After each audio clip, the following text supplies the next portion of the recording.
Thank you, ma'am, for those observations and for those remarks. We are running very, very late, very much beyond time, but this is a session, as you notice, has been attended, so very well attended, even if it is at the fag end of the day. And we do not want to close it without giving opportunity for some interaction, which many of our members here have been eagerly waiting for. So I have a few requests which I have received from the floor for questions, and with your permission, if I can just open it up to the floor yeah. The first question goes to Mr. Sanjay Kirloskar from Kirloskar, Pune. Yes, Sanjay. Thank you, Mr. Banerjee. My question is to Mr. Kant.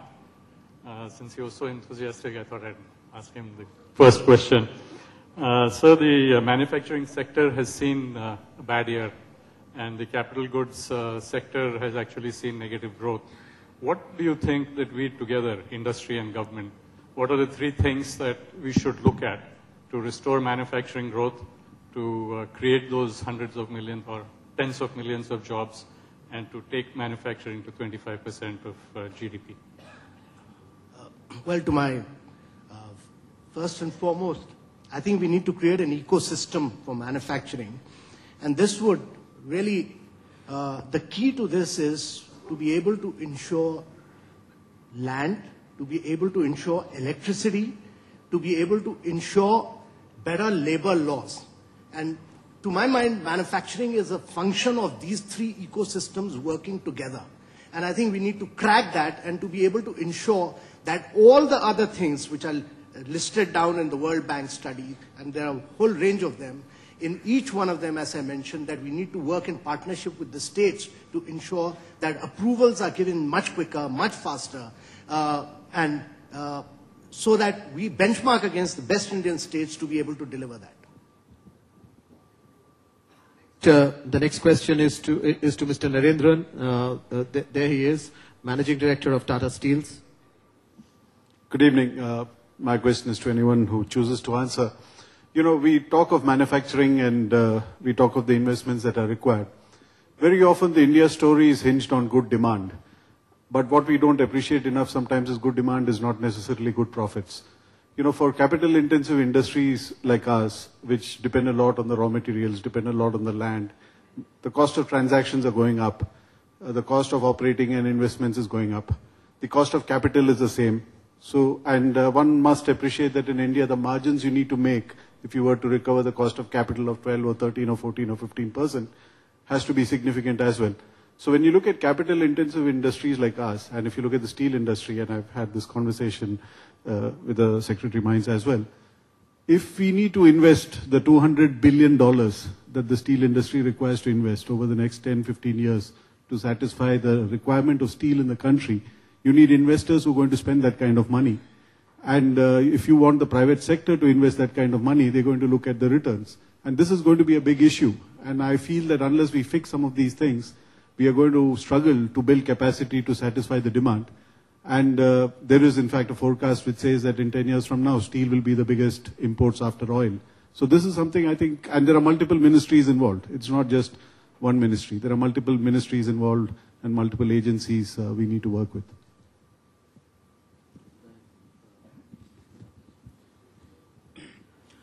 Yes, thank you very much. You have a very fundamental question on this. First of all, let me try to say, if you're hinting at the problem, industries like you, because of the linkages, the mining industry or the coal linkages, they are definitely something on our radar. The Cabinet Secretary did mention in his intervention, in his speech, about the project management group that has been set up in the Cabinet Secretary, which is looking into the current projects. But the greater challenge is to make sure that for the future projects that will come up, to plan for them and to ensure that they get what they need. Surely we are aware of that if somebody has to set up an industry in, let's say, industry X, that X industry would require some assured supply of the raw materials at a competitive price, which doesn't fluctuate over time. And that guarantee, the point that was made by Mr. Farooqui earlier also, is that we need to build the bridges, and the bridges are not two-some bridges. Earlier, maybe 20 years ago, in many places, we operated in a system where there was nothing called a zero-sum game. Today we are operating in a system where it's zero-sum game, because if I allow you to exploit a particular mine, and the number of mines are very, very few, somebody else gets very easily provoked to make a complaint. But this is what Madam Khullar mentioned about this thing, that there has to be some trust in our decision making. If every decision of mine is challenged, if everything is suspect in the eyes of people, then it will be very difficult whether to decide in favor, because whenever we take a decision, it will be in favor of somebody. And that is something which also will require some amount of support from this civil society, to trust that decisions will be taken. And people have to realize that nobody is coming to this country to invest, or no domestic person is going to invest if I do not assure him or her certain amount of stability in the raw material supply and things of that sort. We are aware of that. Any further comments? Thank you. Next, Dr. Naushad Forbes, Director of Forbes Marshall. So I wanted to come back to the point about decisiveness by the bureaucracy, because decisiveness requires the ability to make many correct decisions, also requires the ability to make honest mistakes. And I said, what change is needed to protect the bureaucracy in making honest mistakes? And what change would be needed? What change can you bring about within the bureaucracy itself, such that you can protect your own officials in your own ministries in making honest mistakes? And what protection do you need to be decisive so that you can make honest mistakes?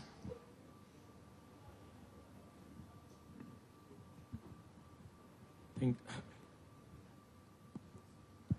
that's a that's a good question. I think we are as much exercised in government and within the bureaucracy about the need for ensuring that the ecosystem outside is such, working environment is such that civil servants are able to take honest decisions without fear of having to sort of look behind their back and see if somebody is trying to target them or falsely accusing them of a biased or a motivated decision. Now, to this end, certain changes have been proposed. In fact, they are on the anvil in the Prevention of Corruption Act and in the IPC to bring in a requirement that there should be a mens rea if you have to accuse a civil servant or a public servant of having acted wrongly or in bad faith, or because of a decision went wrong. So a person might make an honest mistake, but just because he has made an honest mistake just does not mean that he is guilty of having deliberately favored a particular institution or a party or a person. So, and of course, the other change which you might have read about in the media is to ensure that both in cases of corruption, both the bribe giver and the bribe taker are held guilty and responsible. Now, there are other changes also in the code for civil servants, in the service rules, which are in the anvil. But we live in a real world. In Parliament, it was not possible for government to have all the bills that it wanted to pass. And this is one of those provisions, one of those changes which still remain on the anvil. And we hope that in the coming months, we shall be able to see these changes being enacted. I think these steps will help in the direction that you say.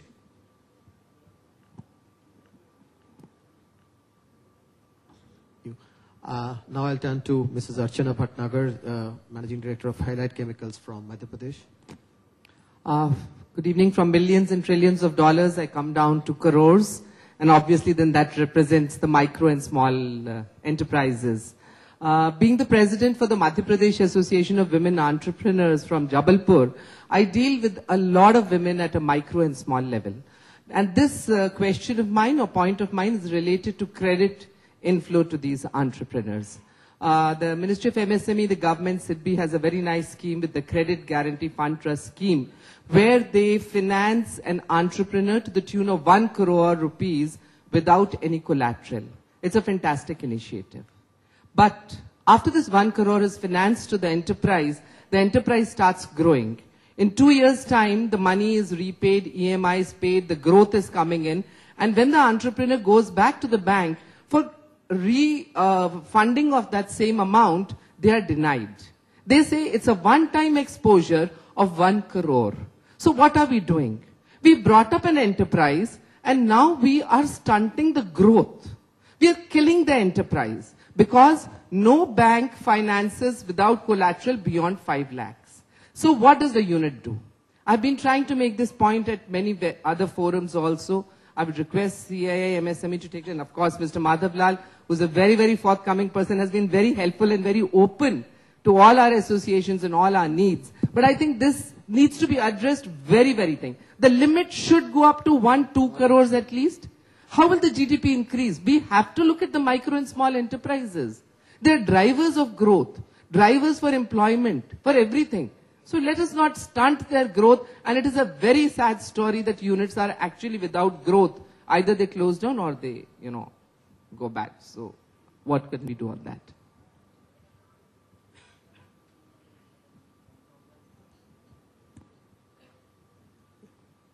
The credit guarantee scheme, as you know, is supported by, at present, funding from the state only, from the central government.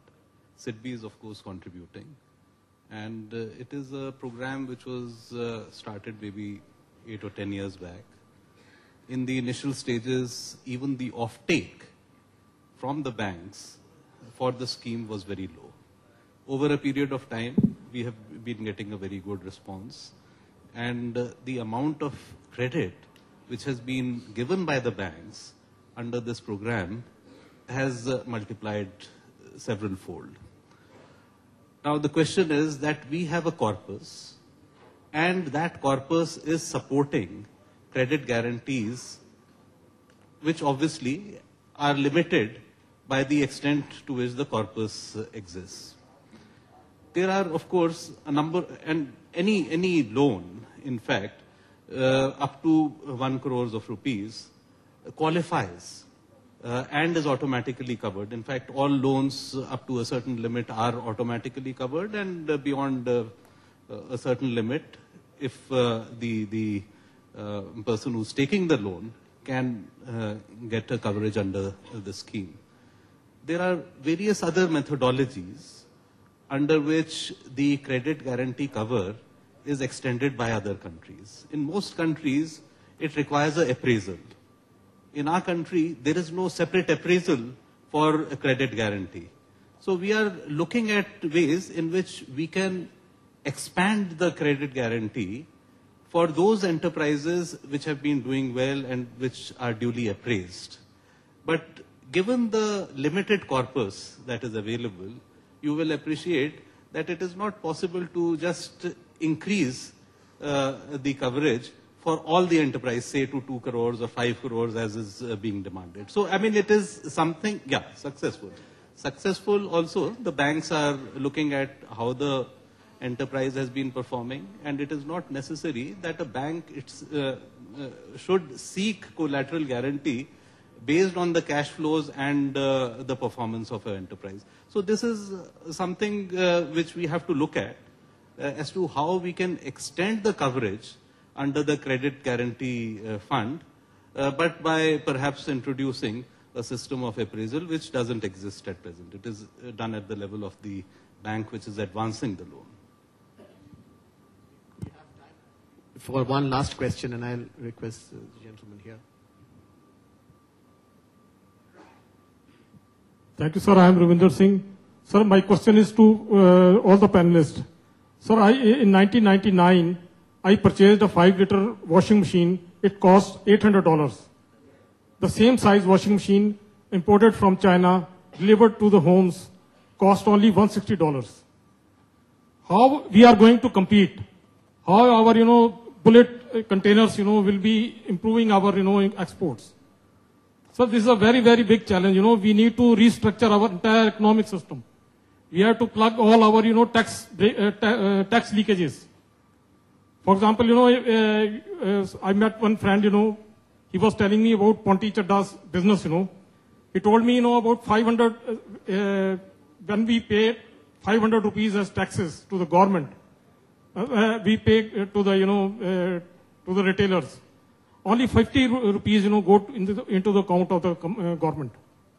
So there are political parties, they are taking all the money, So only 10% of the tax is collected from our liquor sale.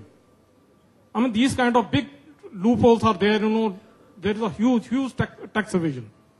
Sir, we have to restructure our entire economy. This is very, very tragic. We will not be able to compete. Yeah, all our industries will be closing. Your question has been understood. In case any one of the panelists would like to comment on it. Yeah.